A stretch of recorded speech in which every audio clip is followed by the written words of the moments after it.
Hello, everyone, and welcome to the 2022 Parent Informational Meeting for Track and Field. Unfortunately, we couldn't meet in person because Mr. Kramer had surgery and he's still recovering from it, and he ended up canceling the Parent Informational Meeting. So basically, I thought it'd be a lot easier to do this, send it out to you guys so you're aware of what to expect for the upcoming season, so we can go over a couple of things, make sure you're not out of the loop about a lot of stuff. Um, so yeah, so what I was going to do is I'm going to share my presentation, and hopefully this goes well because I haven't done a Zoom meeting in quite a while, luckily. So I'm going to share my screen here and just talk about some of the main things when it comes to the upcoming season. So first of all, from Mr. Kramer, he did want to let everybody know that athletes must have physicals on file before competing. So make sure if you haven't got your physical done yet to get it done as soon as possible. Athletic fee, this is the pay to play, but we don't call it a pay to play, but it's $100 per sport. And for each athlete, it's $250 cap. So if they play 3 sports, they only have to pay $50 for the track season. And there's also a family cap of $350. If you feel like you met that family cap, please email Mrs. Copley because sometimes she's not aware of like middle school participation. If you have a middle school student and a high school student, she's sometimes not aware of that. One thing that he really did want to stress is texting or calling coaches is not allowed under any circumstance. That's mainly for the students. As I know in the past, there's been students that have coaches' phone numbers, but they just said that they don't want to have that happening anymore. So just to kind of make you guys aware. So the easiest way that you guys can contact us is through email or the student. We actually have GroupMe, which I'll go over a little bit later, but they can actually message me in there. Since it's not texting. So, and also the chain of command, obviously, if there's any questions, it should go to me. And then if you're not satisfied with anything that, I tell you, we can meet with the AD and then the superintendent. So basically it always goes back to the coach and then the coach and the AD and then the superintendent. Other than that, there's some of the other stuff that he wanted to go over. I'm going to go over with you guys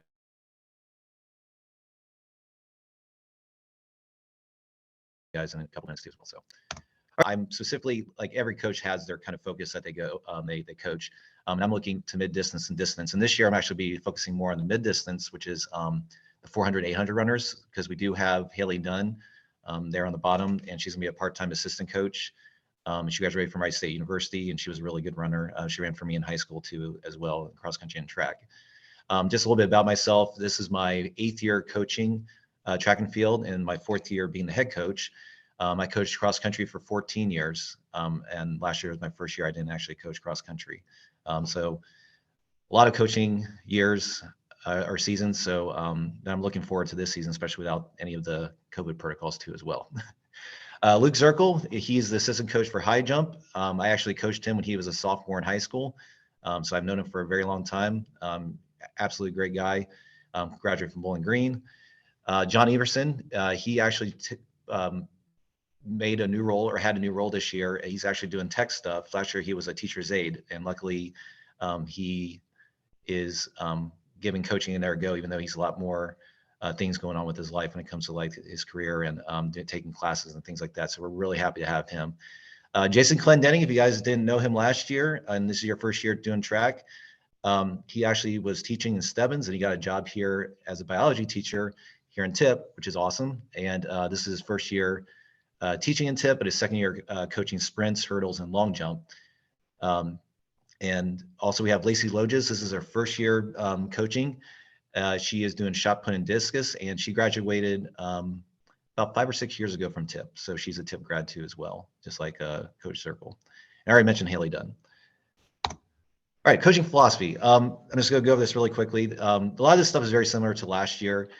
This is an acronym that I use every year to kind of like remind students some of the most important things I think that are important being an athlete for Tipp. So the T represents teamwork. We all know what that is.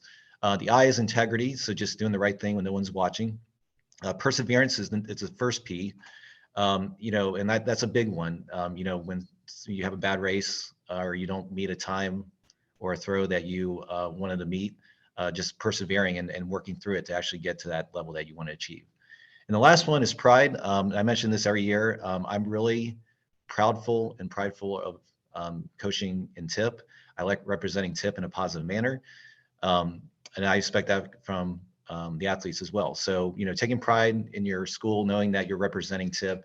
I always tell the athletes that, I don't want you guys to be like strutting around like you're all that, but, just having pride for what you represent for the Tip community. And then the two like kind of hidden letters in there, there's the two O's. So the first O just means ownership. And I always tell the athletes, always take ownership for your successes, but more importantly, your failures. Because a lot of times when you fail at something, you might start blaming the weather, or even like another athlete or a coach or something like that, or you just had a bad race and you just blame something. So taking ownership is so important, because it basically you own up to everything. You're going to actually want to do better the next time. And the last one is opportunity. So I always tell athletes, I'm really honest about my high school career in cross country and playing baseball. I really didn't take advantage of every opportunity I had. And that's the only thing I regret in my life, is not taking advantage of everything. I kind of was like lazy sometimes. I didn't give my 100% effort. And that reflects on me to this day, or impacts me to this day. And I really feel like it's made me who I am, because I just want everybody to make sure they take the opportunities and they don't regret anything when it comes to their past. And mainly the coaching philosophy, and this I got from Coach Wooden, is to be the best you can be. So I always tell the athletes, there's some kids that can make it to state, win state. Some people, they can make varsity, but there's, other ability levels that won't get you there, so knowing, I don't like having limitations, but knowing just doing your best competition is the most important to me and the other coaches and the coaching staff. All right, so what's track and field?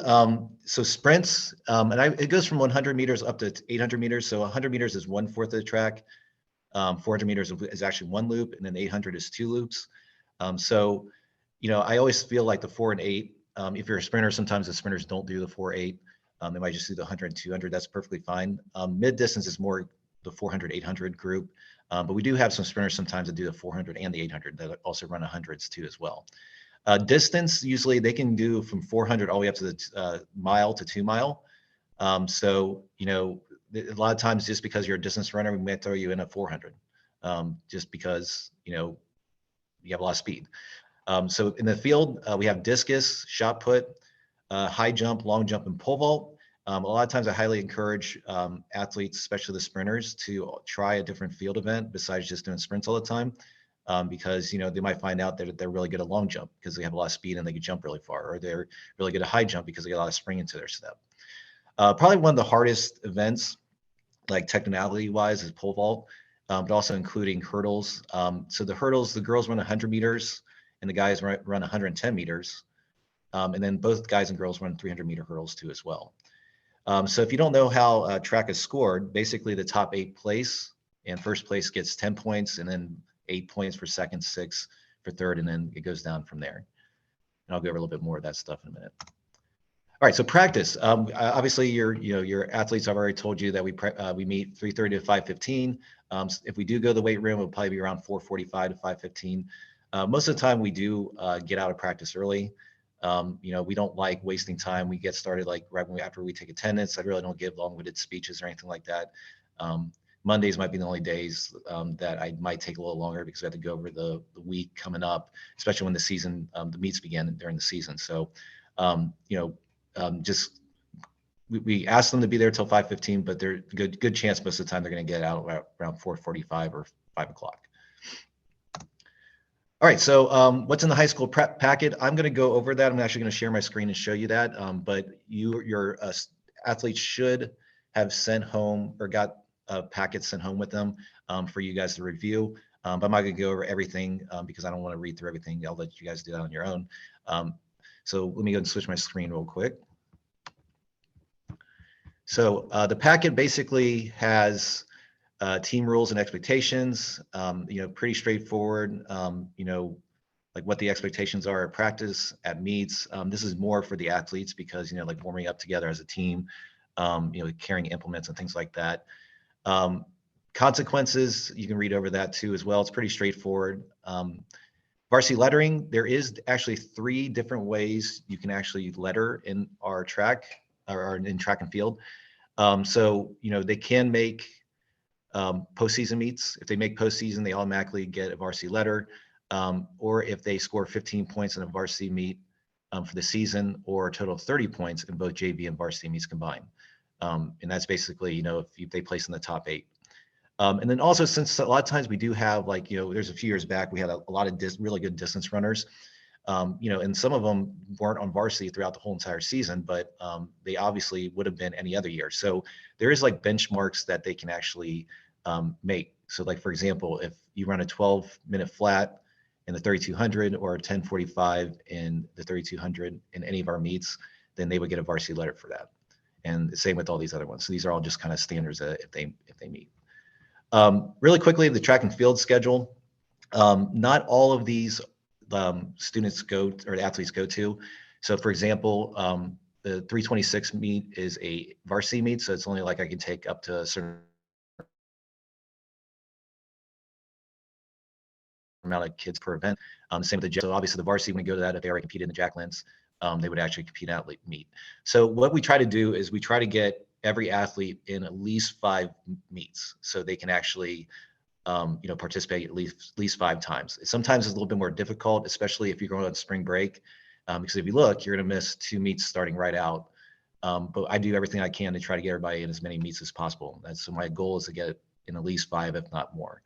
But sometimes the weather hampers that, so just be aware of that too. Postseason, this is like if your athlete makes postseason, this is what I was talking about for a varsity letter. It starts with the MVL. We're not in the GWalk anymore. We actually left that 3 years ago.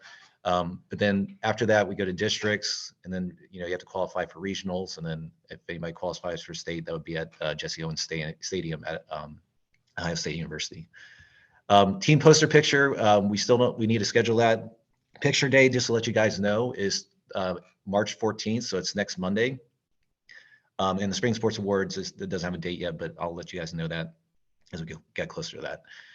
This is also the bus departures. Sometimes these will change, but I will have a weekly newsletter. If that happens, I'll let you guys know. But you can look through that just for planning purposes.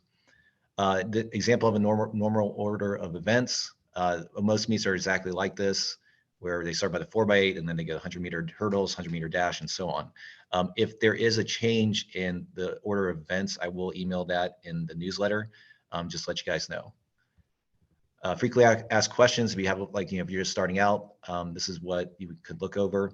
In the last section, one of the more important ones, we do have social media. So Coach Culver has a Twitter account, Zirkle and Clendenning has one as well.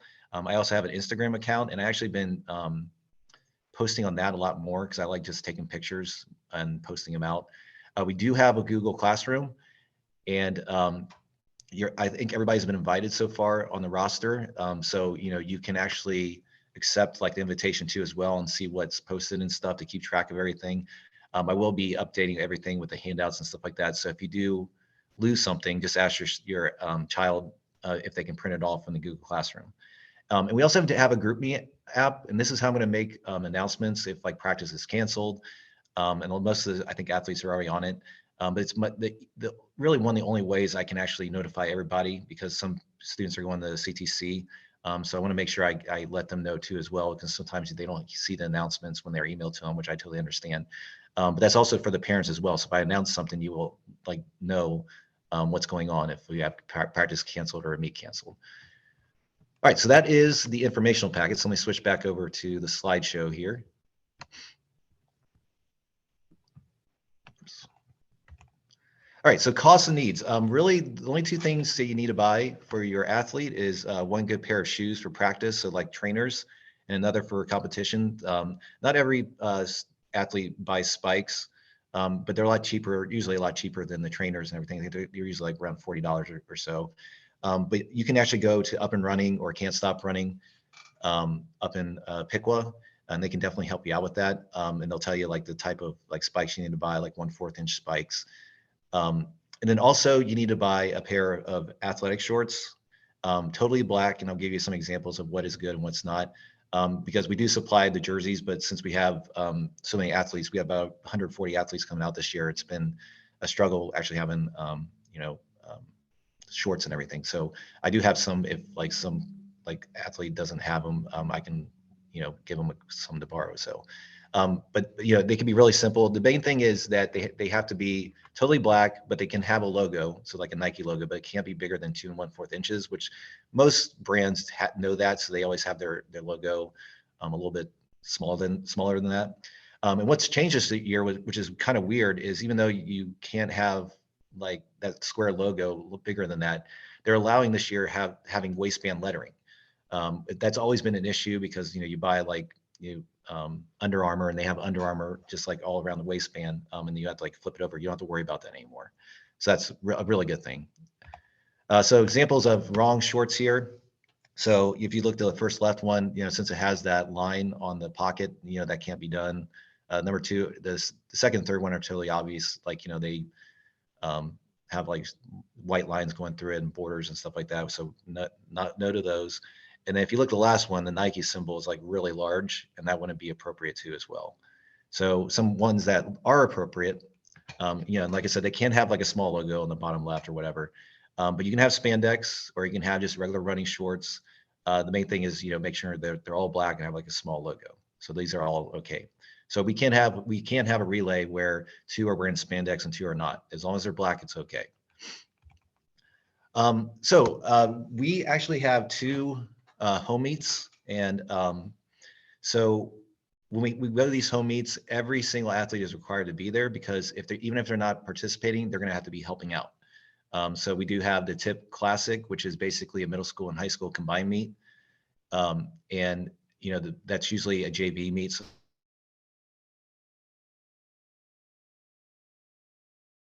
the varsity runners and athletes will be held, and measuring like for long jump and things like that. Really, the parents are not doing anything more with the meets. So when I did take over, one of the first things I wanted to do was let the parents actually watch their kid compete at the home meets, because in the past they were always in concession stands, or they were working, and they couldn't actually watch their kid actually compete because they were constantly working. But this year we do have the concessions being run by the band boosters. So since it's only 2 meets, I thought they can have the money and everything for that. And just to let you know, our pay to play is actually coming back to the sports again, hopefully next year. So that's the reason why we don't have any like fundraisers as of this year. So, but what I really do need is we do want to have 2 team dinners. We did that the 2 years before that, but last year we couldn't because of COVID.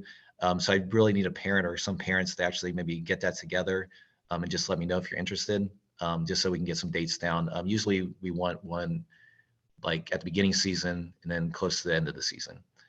Also, I do need somebody to organize yard signs if you guys want them. And this is for the high school.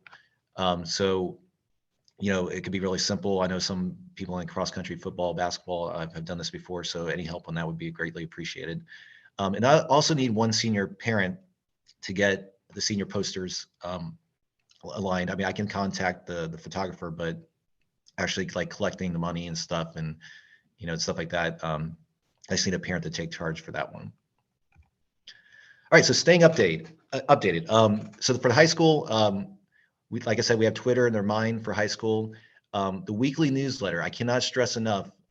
Every single week, I am going to send out a newsletter when the meets start, and you guys will actually know which events that your kid is competing in, like where it's located, and the times that, and I'll give you like the schedules and things like that, so you're totally aware of what to expect for the week. So when you sign the verification form, which I'm going to talk about in a second, it will have an email line, but please make sure you write it as legibly as possible, because sometimes like an A looks like an E, and then I get mixed up and you never get the emails. So if the meets start like in our first week and you haven't received a newsletter, you might want to email me, because it's either I wrote your email or typed your email in wrong, or it went to spam. So I just want to make sure that I get that information to you as easily as possible. And also email me if you have any questions, or you can actually, if you want to, after this meeting, you still have some questions. I mean, you can just show up to practice, and at the end of practice or before practice, I can talk to you, or even during practice. I really don't care, just because I want to make sure you guys understand what's going on and things like that. I always end with this. I still have one more slide after this, but know that the coaching staff, and I always tell the students, this is more for the students, me, um, the other coaches, they have a lot of stuff going on. They might be in grad school.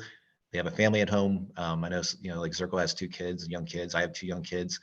You know, I took for granted, I always thought my coach, like that was his main job and that was it. But I didn't realize that he had another life outside of his coaching. And I never really invested in the sport because of that a lot of times. I was pretty bad in high school. But just knowing that we're invested in your child and we expect your child to be the same way in the sport. Also, like I said before, successful results are different for each athlete. I don't, I just want to see people do their best they can, and work hard, and then, meet the expectations they want to meet. I never promote somebody like you're going to win state or things like that. Of all the years I coached, and I've had state champions. We had one national champion. We never said we want you to win nationals. We just want them to do the best and maybe get a PR and things like that. So each athlete, successful is different for each athlete. I always end with this one. We wanted this to be fun, but at the same time, we also want to kick some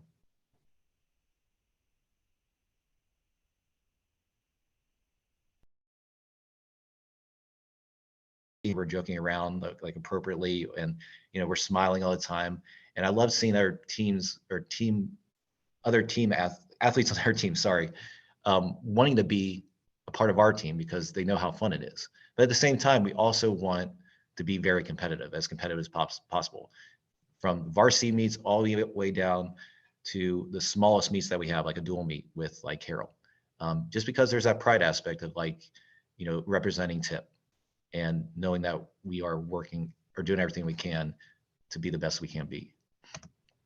All right, so this basically is it. So make sure to review the informational packet that was sent home with your student or athlete, and sign off on the verification sheet that was sent home with them as well. Please again make sure that you write the email as legibly as possible, so I can actually put it correctly into the mail or the newsletter program. And again, if you have any questions, feel free to email me or give me a call or even show up at practice and talk to me. All right. All right, thanks, guys. And I'm looking forward to this season, especially with none of the COVID protocols. Super excited about that. So again, thank you. And I'm looking forward to this season, just like all the other coaches. So take care.